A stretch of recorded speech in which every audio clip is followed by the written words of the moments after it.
తాగుతూ మాట్లాడేసేద్దామా మీ రాముయిజం గారు. కానీ రాముని మాత్రం మీరు హైప్ చేశారండి, మేము దెబ్బలేస్తాను నేను తీసుకు. అవునా? ఎందుకు హైప్ చేయడం? ఆయనే హైప్, నేనే హైప్ కాదు అసలు. అటువంటి ఇంట్రెస్ట్ మనం ఎంకరేజ్ చేయకూడదు. ఎందుకు, ఏమి ఇంట్రెస్ట్ లో చూద్దాం, మాట్లాడదాం తప్పకుండా. ఇప్పుడు వద్దులేండి కాంట్రవర్సీ. చెప్తాను కూడా నేను. చెప్పండి, అదేం పర్లేదు. ఎవరి అభిప్రాయాలు వాళ్ళవి. నేను అంటే ఆయన వాస్తవాలు మాట్లాడతారు కాబట్టి చాలా మందికి అది మింగుడు పడదు. వాస్తవం కాదు, వాస్తవాలు ఉన్నాయని చెప్పని మన పూర్వీకులు ఆడమండి ఇవి బట్టలు లేకుండా ఉన్నారని ఇప్పుడు మనం పోగలరా? ఆయన బట్టలు వేసుకుని వస్తారు, ఆయన వేసుకుని వస్తారు, కానీ ఆయన మాటలు బట్టలు లేని మాటలు. బట్టలు లేని మాట్లాడతారా? తప్పకుండా అది మాట్లాడదాం ఇప్పుడైతే. సో ఇప్పుడు కంటిన్యూ నాన్న, రోల్ అయిపోతుంది, మనం అన్ని దొరికిపోయాము. సో దివ్యవాణి గారు ఇప్పుడు బాగా చక్కగా మా సుగుణ మంచి షుగర్ వేసి పట్టుకొచ్చింది. మీరేమన్నా అలాంటి రెస్ట్రిక్షన్స్ ఫాలో అవుతారా? సుగుణమ్మ నీకు happy Christmas, happy new year. Thank you Sugunamma కూతురు వాణి, నీకు కూడా ఐ లవ్ యూ. అబ్బో ఇంకా అయిపోయింది, మురిసి పొంగిపోతారు. అవునా? Beautiful tea and coffee. వాళ్ళు లేకుండా మనం లేవండి, వాళ్ళ ప్రేమే మనకి ఆదరణ. అంతే కదండి. రాజేంద్ర ప్రసాద్ గారి మీ కాంబినేషన్ చాలా హిట్ కాంబినేషన్ ఆ రోజుల్లో. సో ఆయన పాత్ర మీ కెరియర్లో ఎలా ఉండేది? అంటే ఆయన ఒక సీనియర్ యాక్టర్, యాజ్ ఎ ఆర్టిస్ట్గా ఆయన నేను ఎప్పుడు కూడా, నేనేంట్లేండి చాలామంది, నేను ఎప్పుడు యాజ్ ఎ ఆర్టిస్ట్గా ఆయన ఏమంటానంటే ఆయన ఒక మండుతున్న కట్టె. మండుతున్న కట్టెలోకి మనం సంక్రాంతి భోగి పండుగలప్పుడు చూస్తాం, పచ్చి కట్టెలు తీసుకొచ్చి అందులో వేస్తే అవి కూడా మండుతాయి. అవును. యాక్టింగ్ రాని వాడిని కూడా ఆయన పక్కన నిలబెడితే యాక్టింగ్ వస్తుంది. అంతేనా? అండ్ ఇంకొకటి ఆయనలో గ్రేట్నెస్ ఏంటంటే ప్రతి దాంట్లో హీ విల్ ఇన్వాల్వ్డ్. అవతల తిట్టుకున్నా పర్వాలేదు, అవతల నసికినా పర్వాలేదు, డైరెక్టర్ ఏమనుకున్నా పర్వాలేదు, కో ఆర్టిస్టులు ఏమనుకున్నా పర్వాలేదు, కానీ అన్నీ తానైపోతాడు. ఈ సెట్ కానీ నా క్యారెక్టర్ చేయించడం కానీ, అంటే తను ఏంటంటే అంతా బాగుంటేనే కదా సినిమా సక్సెస్ అనే స్వభావం ఉన్న వ్యక్తి. అండ్ మంచి మన భారతదేశం కానీ మన ఇండియా కానీ ఎక్కడున్నా కూడా నవ్వుల రాజేంద్రుడు అంటే ఆయనకు కడుపులో లైఫ్లో ఎంత దుఃఖం ఉన్నా కూడా, అండ్ ఆయన యాజ్ ఆర్టిస్ట్గా నేను చాలా అప్రిషియేట్ చేస్తాను. మొన్న పాపం వాళ్ళ ఇంట్లో విషాదం. ఎస్ అండి, ఎస్. చాలా అసలు నేనైతే ఆ స్థితిలో కూడాను అందరూ ఏడుస్తున్నారు, శోకాలు పెడుతున్నారు, కానీ ఒక్కగాను ఒక్క కూతురు, ఆయన గుండెల్లో ఎంత భారం ఉంటుంది. మహానటిలో చేసింది ఆ పాప. ఇంకొకటి ఏంటంటే లక్కీ, మా బాబు పేరు కిరణ్ కాంత్. సో పెళ్లి పుస్తకంలో నేను ఆయన్ని కేకే అంటాను. So KK. అలానే నన్ను అమ్ముకుట్టి ఆ మూవీలో, మా పాపని తెలియకుండా మేము అమ్ముకుట్టి అమ్ముకుట్టి అని పిలుస్తాము. అండ్ ఇప్పుడు మహానటిలో ఆ పాప చేసింది కదా చిన్న సావిత్రి, నాకు కూతురుగా చేసింది. అవును, అది తనకి ఫస్ట్ మూవీ. అది ఎన్ని కలిసి వచ్చాయి చూడండి ఎలా, అంటే ఒక థ్రెడ్ ఉన్నట్టుంది ఆల్మోస్ట్. పెళ్లి పుస్తకం అవకాశం మీకు దివ్యవాణి గారు ఎలా వచ్చింది మీకు? అది ఇట్స్ అఫ్ కోర్స్ నాకు చాలా ఇష్టమైన సినిమా, బికాస్ మా సొంత ఫ్యామిలీ మెంబర్స్ తీసిన వెంకటరమణ గారు. ఇప్పటికీ స్వప్న గారు, చాలామంది నాతో, నా ముందు ఆర్టిస్టులు, నా తర్వాత ఆర్టిస్టులు, నాతో ఆర్టిస్టులు మీరేం సినిమాలు చేశారంటే పేర్లు చెప్పుకోవాలి, తడుముకోవాలి. ఆ హీరోలతో ఎంతో స్ట్రగుల్ అయ్యి ఏమేమో పణంగా పెట్టి వాళ్ళు పెద్ద పెద్ద హీరోలతో చేశారు. కానీ దేవుడి దయ, బాపు రమణ గారు, దివ్యవాణి అంటే పెళ్లి పుస్తకం, పెళ్లి పుస్తకం అంటే దివ్యవాణి, ఆ తర్వాతే రాజేంద్ర ప్రసాద్ గారు అంటారు. అవునవును, ఎందుకంటే నేను కొత్త అలా చేయటానికి.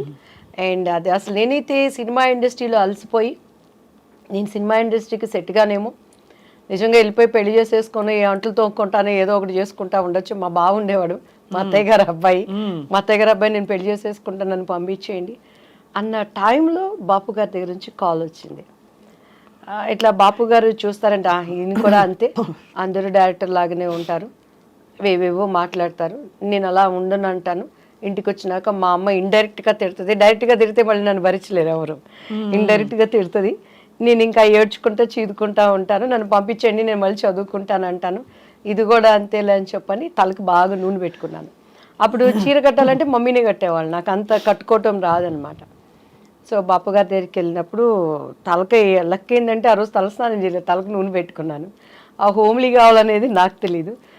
మీకు ఇక మీరు మన రమణ గారి ఫ్యామిలీ అని అంటే మీకు తెలుసు కదా, బాపు గారి రూమ్ పైన పెద్ద రూమ్, అన్ని పుస్తకాలు, చిన్న ఆయనగా ఆయన కూర్చొని బొమ్మలు గీసుకుంటున్నారు. మన రమణ గారు ఉన్నారు కదా, రమణ గారు తీసుకెళ్లారు. ఈ అమ్మాయి కొత్త అమ్మాయి అండి దివ్యవాణి గారు అనగానే చూశారు బాపు గారు, నమస్కారం అండి అని కూర్చున్నాను నేను. ఇది జుట్టు మీ సొంత జుట్టు అండి అని అన్నారు. అవును సార్ అన్నాను. ఇట్లానే ఉండాలి మూవీలో అన్నారు.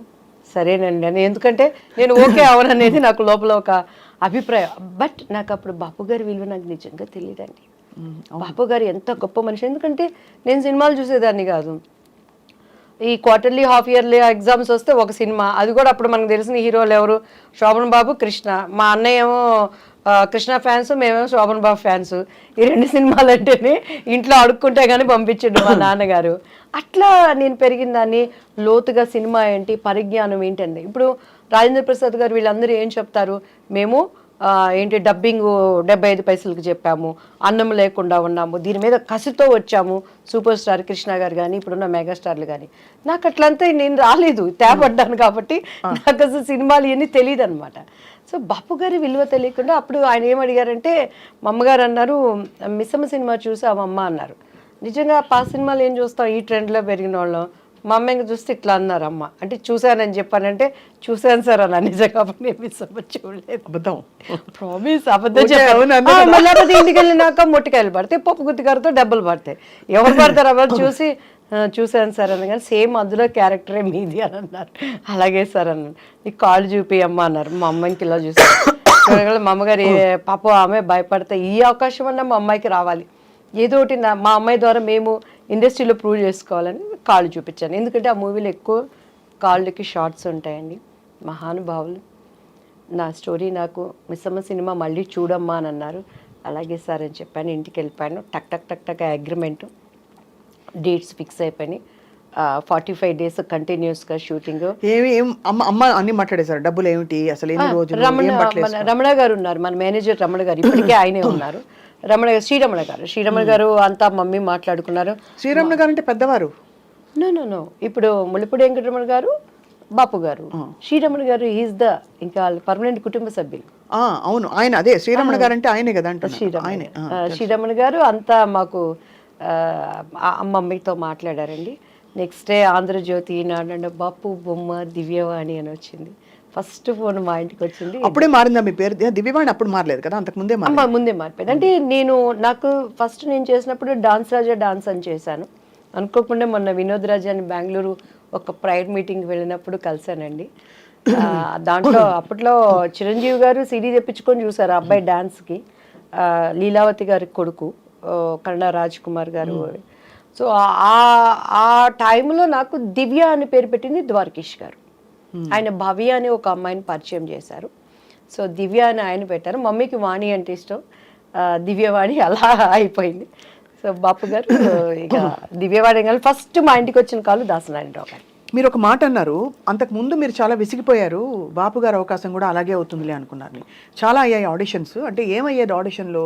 మీరు సెట్ అయ్యేవారు కదా వాళ్ళ క్యారెక్టర్కి, లేకపోతే అంటే దానికి ముందు దాసనారాయణరావు గారిది అభిసారిక అని ఒక మూవీ వచ్చిందండి. అప్పుడు మేము పద్మాంటి దగ్గరికి వెళ్ళి, మమ్మీ తెనాలి, మాకు తెలిసిన ఒక మమ్మీ వాళ్ళ క్లాస్మేట్ పద్మాంటికి మంచి క్లోజ్, మంచి వాళ్ళండి తెనాలి పిల్లలు, చాలా వాళ్ళు కష్టపడుతున్నారు ఇండస్ట్రీలో అని అంటే పద్మాంటి రిఫర్ చేసి దాసరి అంకుల్ దగ్గరికి వెళ్ళాను. సవేరా హోటల్లో అప్పుడు వీళ్ళకి పాముగురు వీటిల్లో జరుగుతూ ఉండే స్టోరీ డిస్కషన్స్ అవన్నీ. ఏమి చేస్తారు, మాట్లాడేవాళ్ళు. కింద నుంచి పెద్ద చూసారు, ఒడ్డు పొడుగు బాగుంది అమ్మాయి అనేవాళ్ళు, స్టోరీ మంచి క్యారెక్టర్ అండి అనేవాళ్ళు. కొంచెం మీరు బయట కూర్చోండి అమ్మాయితో మాట్లాడతాం అనేవాళ్ళు. మా అమ్మాయికి ఇటు చూసేదాన్ని నేను, ఇంకంతే. ఇంక మా అమ్మగారు బయటకు వెళ్తాను అని అంటే అల్లిచ్చేదాన్ని కాదు. సో ఆ లోపల వాళ్ళ భావన ఏంటనే అర్థమయ్యి అర్థం కాని వయసు నాది అప్పుడు. సో అలా ఇక మా అమ్మగారు నన్ను వదిలిపెట్టేవాళ్ళు కాదు. మొన్న కూడా చౌదరి గారు అని చెప్పని ఒక ఆయన ప్రొడ్యూసర్ కలిసారండి. అప్పుడు అర్జున్ సర్జాతో ఒక మూవీ చేయాల్సింది, శారదాంటి మెయిన్ క్యారెక్టర్. అందులో అంతా డేట్స్ వరకు వచ్చింది, అంతా ఓకే అన్నారు, క్యారెక్టర్ మిస్ అయిపోయింది. కాదు అంటే అంత ఓపెన్గా మిస్బిహేవ్ చేసేవారా?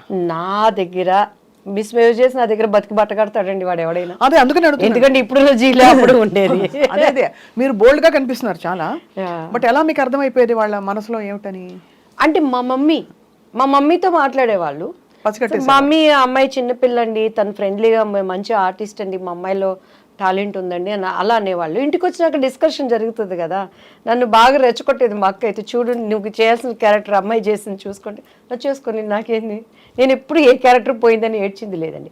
ఈవెన్ దో మిస్టర్ బెళ్ళానికి కూడా బాపు గారు, రమణన్ల గారు, రాజేంద్ర ప్రసాద్ గారికి ఇప్పుడు ఒక మనసు ఉంది, మన ప్రతి ఒక్కరికి ఒక అంతరాత్మ అనేది ఉంటుంది. ఈవెన్ ఆమెనికి కూడాను వాళ్ళ గుండె మీద చెయ్యేసుకుంటే మినిమం మ్యాక్సిమం ఎక్స్ట్రీమ్ ఈ క్యారెక్టర్ అమ్మాయి అయితే బాగుంటుందని చెప్పని ఎంత ప్రయత్నం చేశారు, ఎంత ప్రయత్నం చేశారు. నేను ఆయనకి సారీ కూడా చెప్పాను, రాజేంద్ర ప్రసాద్ నా భవిష్యత్తుని గురించి జరిగిన విషయాలన్నీ ఆయనకి చెప్పాము, ఏం లేదు ప్రాబ్లం. ఆయన వేరే ఆలోచనలో ఉండేవాళ్ళు, మేము అది అంటే ఇప్పుడు అప్రమత్వం, ఈజ్ గుడ్ ఆర్టిస్ట్ కానీ ఆ క్యారెక్టరు నాకు ఆమెని ఒకరోజు ఫ్లైట్లో కలిసినప్పుడు నాతో చెప్పింది, దివ్యవాణి గారు 1000 సార్లు నాకు ఆ డెక్లో, అప్పుడు సీడీలు డెక్లు ఉండేవి, చూపించి ఇలానే కావాలని చెప్పేవాళ్ళు. మరి ఎందుకు మిస్ అయిపోయారు మీరు? చేయలేదు, ఒప్పుకోలేదు. ఒప్పుకోలేదా? రాజేంద్ర ప్రసాద్ గారు అండ్ ఆయన ప్రొడ్యూసర్ ఆయన చేత పార్థసారథి గారు సంథింగ్ ఏదో పేరు ఉన్నాడు. సో అలా. But film industry is very tough place కదా దివ్యవాణి గారు. టఫ్ ప్లేస్ లేనిది ఏదో చెప్పండి స్వప్న గారు. అలా కాదు, రిలేటివ్లీ నేను మీరు అన్నది రైటే, అన్ని ప్లేసెస్ లో టఫ్ ప్లేసే. పనమ్మాయి మన ఇంటికి వచ్చి ఒక పనమ్మాయి పని చేస్తుంది. ఆ అమ్మాయి పొద్దున్న లేసిన దగ్గర నుంచి రోడ్డు మీద నడుచుకొని వచ్చే దగ్గర నుంచి ఇంట్లో పని చేసి తను ఓనర్ అనేవాడి దగ్గర నుంచి ఆడడానికి తిరిగి వెళ్ళటానికి టఫ్ కాదు, చాలా టఫ్. ఎక్కడ టఫ్ అక్కడ.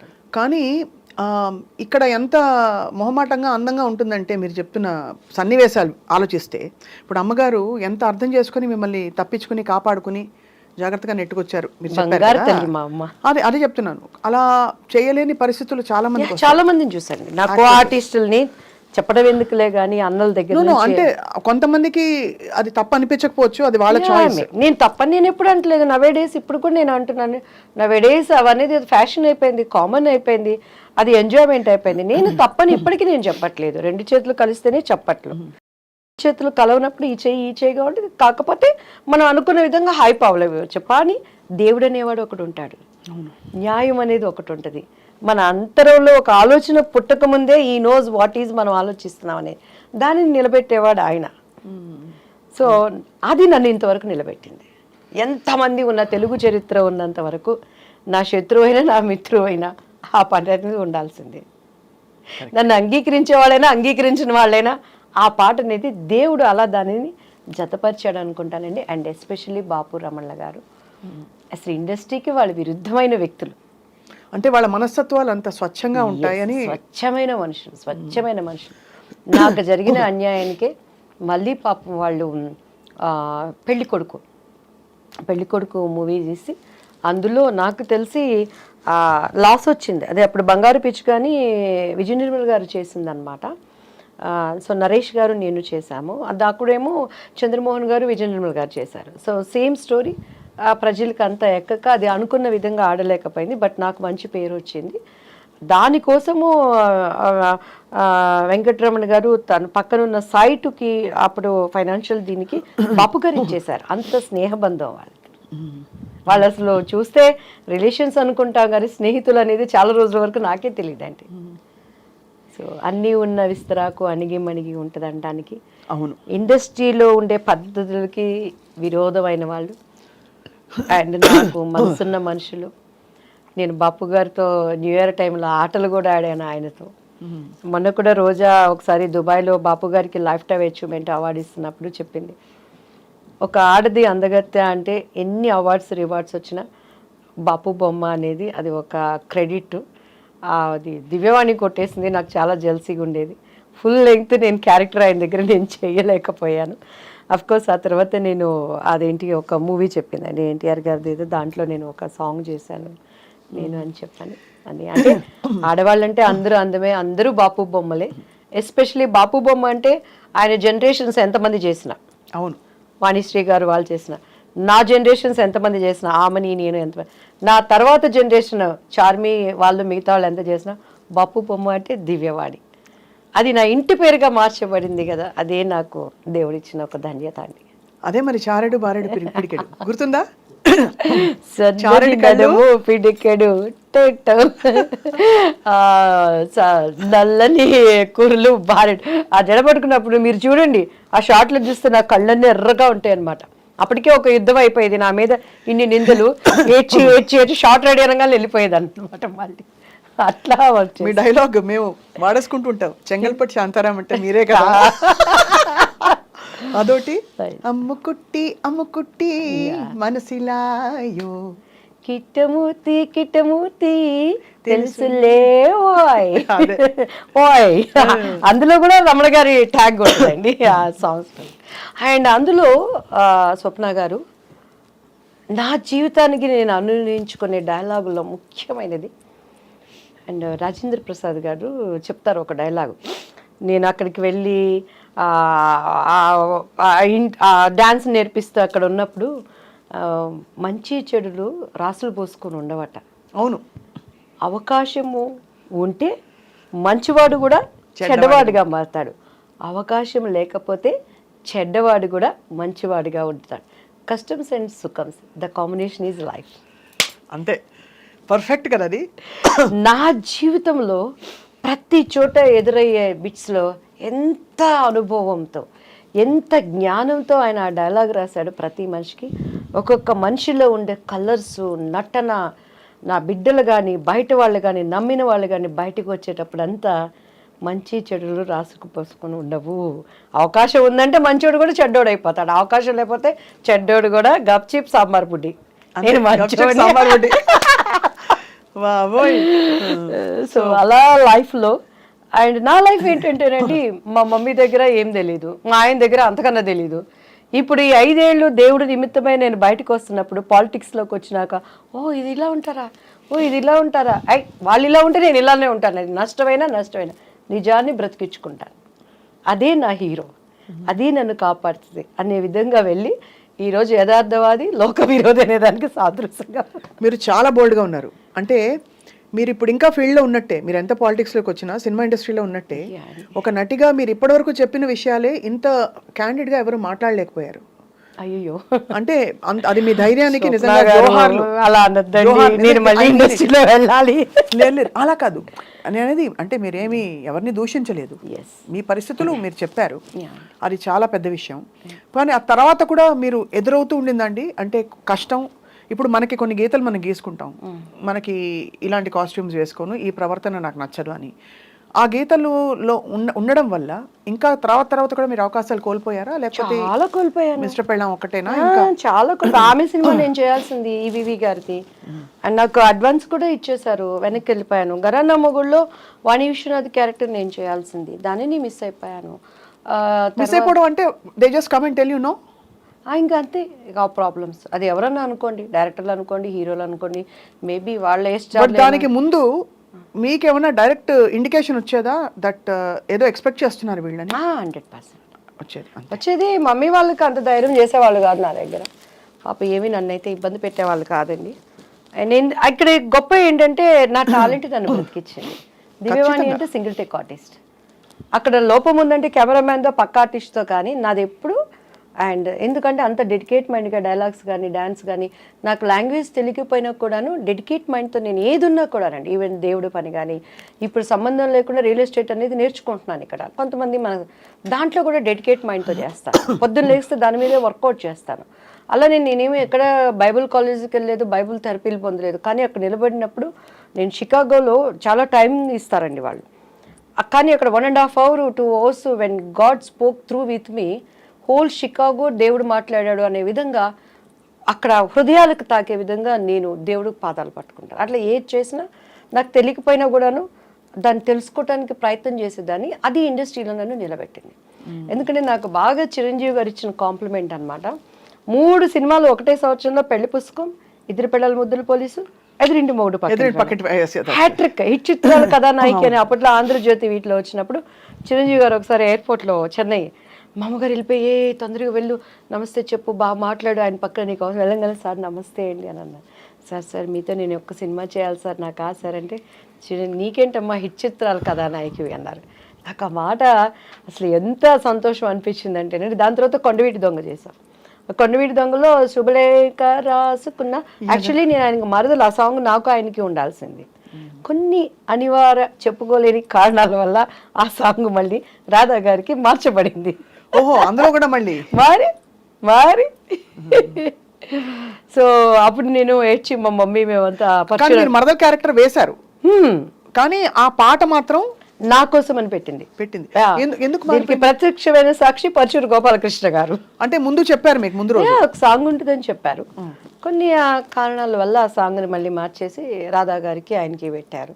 సో అలాంటి సంఘటనలు ఎన్నో అలా చెప్పుకోలేనివి కొన్ని కొన్ని ఉంటాయి. చాలా మీరు పోరాడారు అయితే చాలా. నేను పోరాడలే, మా అమ్మ పోరాడి. అమ్మ పోరాడారా? నేను రిలాక్స్.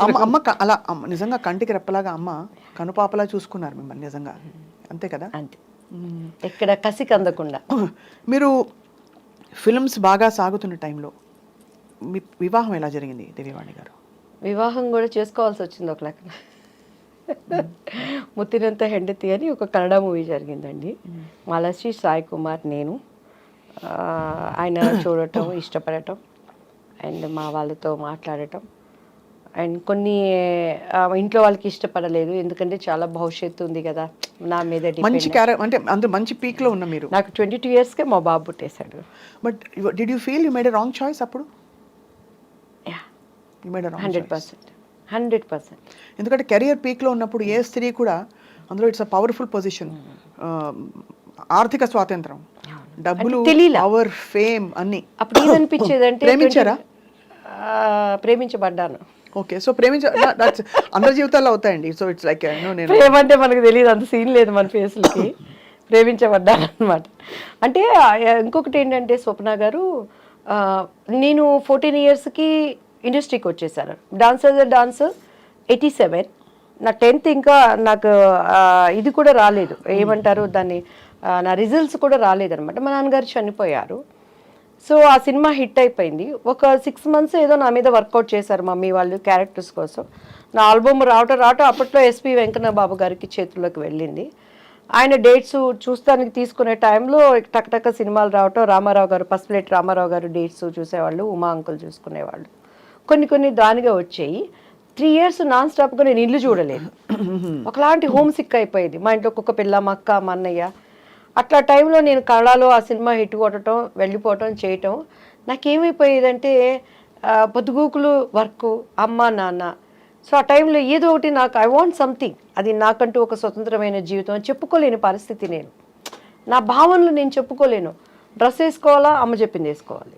మాట్లాడటం ఇంటర్వ్యూలో మమ్మీ ట్రైనింగ్ ఇచ్చి, అప్పుడు ఈ ప్రభు వీళ్ళంతా మా మమ్మీ దగ్గరకు కూడా వచ్చేవాళ్ళు కదండి. అంత మా మమ్మీ అంటే హిట్లర్ అనమాట ఇంటర్వ్యూలు అంటే. ముందు ఇది చెప్పి అన్నీ చెప్పి వీటన్నిటి కాలడం మా మమ్మీ అని చెప్పాలని నేర్పించేది. సో అట్లా నాలో ఫస్ట్ నుంచి కూడా ఒక భావనలు ఉండే, వాటన్నిటికీ బ్రేక్ పడిపోయింది. తెలియకుండా ఇది పెళ్ళని చేసుకుంటే నేను వెళ్ళిపోతాను కదా, నాకంటూ నా లైఫ్ నేను ఇష్టంగా యా. మెయిన్ 80% అది కారణం, 20% నా వయసు కారణం. ఇంకా మిగతాది పరిస్థితులు మనకి కొన్ని దేవుడు అనుమతిస్తాడు. But I choose wrong decision. అది నాకు ఇప్పుడు అర్థమవుతుంది. అవునులేండి, అవును. ఆ ఇండివిజువాలిటీ మనం ఉండుంటే ఇంకా. బట్ కానీ ఇంకొకసారి కూడా నేను అనుకుంటాను, ఒకవేళ నేను అలా ఉన్నా కూడా నాకు క్యారెక్టర్స్ వస్తాయని గ్యారంటీ ఏంటి? మంచి ఆర్టిస్టు, ఒడ్డు పొడుగు బాగుంది, అభినయం ఉంది, అందు ఉంది, సింగిల్ టేక్ ఆర్టిస్టు అన్నీ ఉన్నా కూడాను తెర వెనక టాలెంట్స్ మనకి లేవు. వస్తాయా లేవా గ్యారంటీ లేదు. సో అట్లా నేను శుభలగ్నం సినిమాలు అండి, ఆమెని క్యారెక్టర్కి. మొన్న కూడా నిన్న ఏదో ఫంక్షన్లో ఎస్వి కృష్ణారెడ్డి గారు కలిసారు, అదే చెప్పాను, సార్ శుభలగ్నంలో ఆమెని క్యారెక్టర్ నాది, ఎందుకు పోయిందో మీకు తెలుసు, ఇప్పటికైనా ఆ భర్తీని ఆ ఫుల్ఫిల్ మీరే చేయాలి సార్ అంటే కృష్ణారెడ్డి గారు నవ్వుతా ఉన్నారు. సార్ చాలా అంటే సపోర్టివ్ ఆఫ్ విమెన్ కదా చాలా, కృష్ణారెడ్డి గారు ఇప్పుడు కూడా. ఆ క్యారెక్టర్ అదే మీరు ఆ శుభలగ్నం మంచి పవర్ఫుల్ ఆమెని క్యారెక్టర్. ఆమెని గారి మొన్ననే ఆమెని గారిని ఇంటర్వ్యూ కోసం కలిశాను అనమాట. అని ఐ ఫీల్ హ్యాపీ.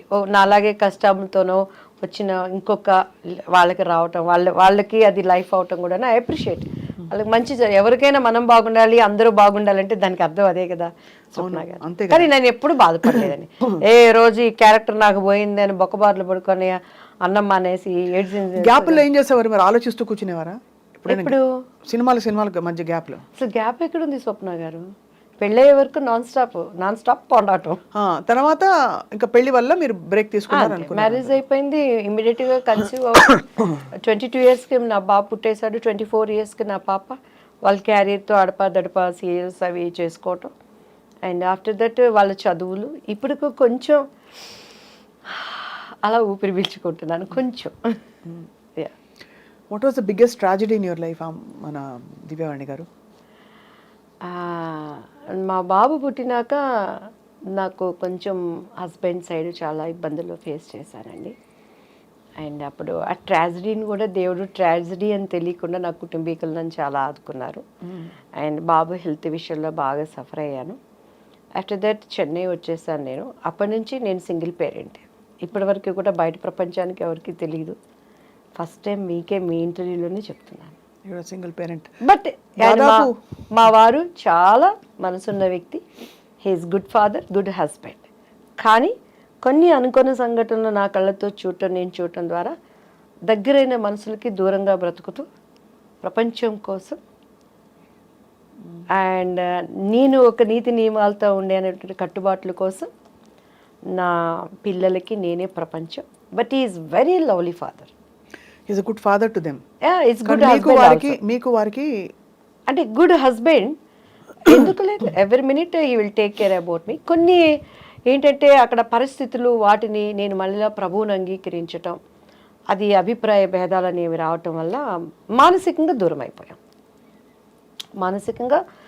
అయిపోయాం. చాలా సంస్కారవంతుడు ఆయన. నాకు దేనికి అడి చెప్పి every minute he will take care మా పిల్లల గురించి. కానీ ఇక కామెడీ ఏంటంటే మా పిల్లలకు కూడా మాకు ఎంత అగాధం ఉన్నది అనే విషయం తెలియదు. ప్రభువుని మీరు స్వీకరించవలసిన ఎక్స్పీరియన్స్ ఏంటి దివ్యవాణి గారు? నేను ఎప్పుడు I love talking about God. అది మతానికి అతీతంగా, ఇది క్రైస్తవ మతమా, హిందూ ధర్మమా, ఇస్లాం మతమా, ఇంకోట బౌద్ధ మతమా అని కాదు, దేవుడు దేవుడే. So tell me about your experience. ఎలా అయింది మీకు అసలు? యాక్చువల్లీ నేను ఏంటంటే అమ్మవారు అంటే దివ్యవాణి, దివ్యవాణి అంటే అమ్మవారండి. అలా అమ్మవారి భక్తురాలు మీరు.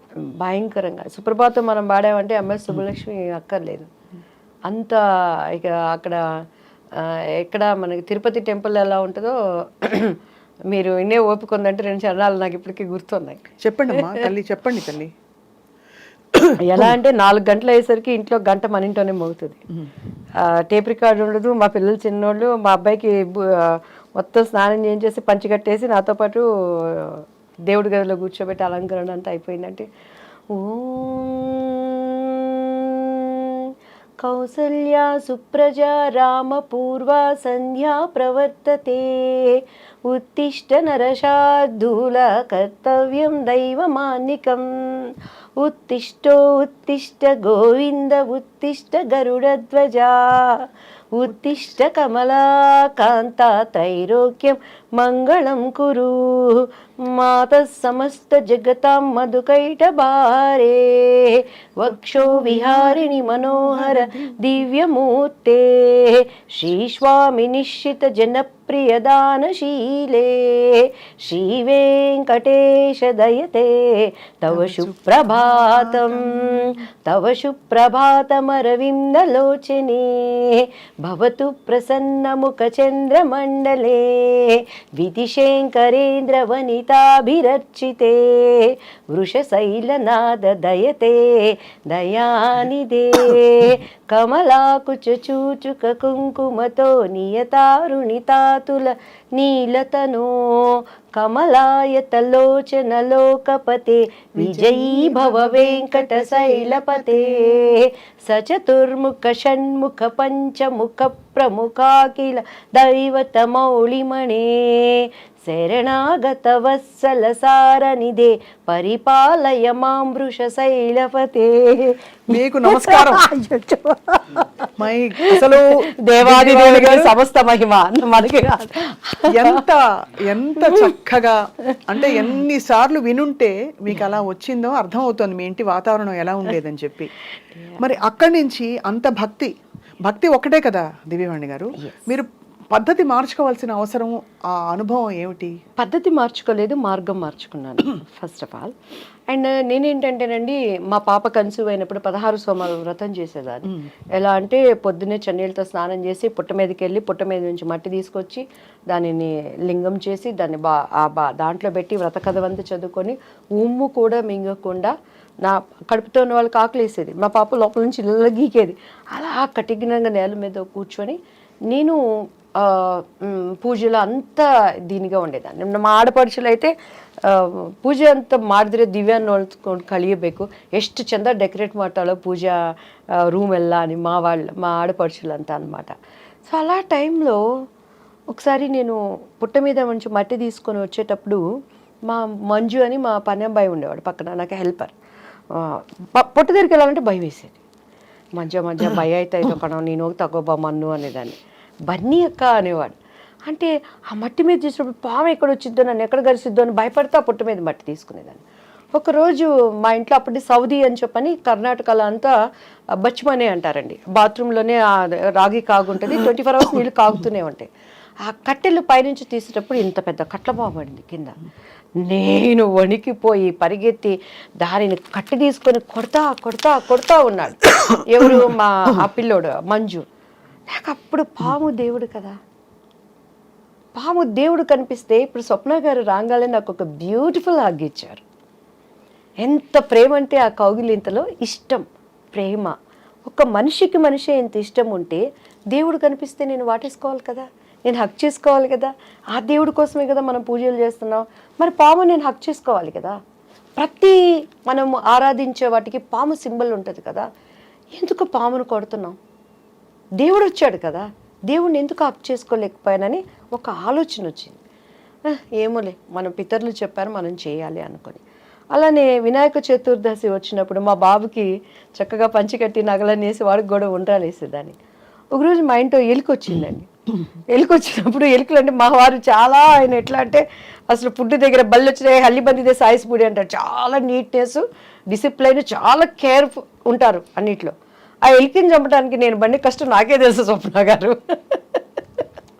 ఎలికలు బోన్ తీసుకొచ్చి పొద్దున్నే ఎలికని చూస్తున్నప్పుడు, రేపు పొద్దున్న వినాయక చవితి చూస్తే వినాయకుడి దగ్గర ఎలిక, ఇదేంటి ఎలుక కూడా దేవుడి రూపమే కదా, ఈ ఎలికని ఎందుకు చంపేస్తున్నాను నేను, దీనివల్ల ప్లేగ్ వ్యాధి ఏంటి, అట్లా తెలియని ఒక ఆలోచనలు నాలో ఉండేవి.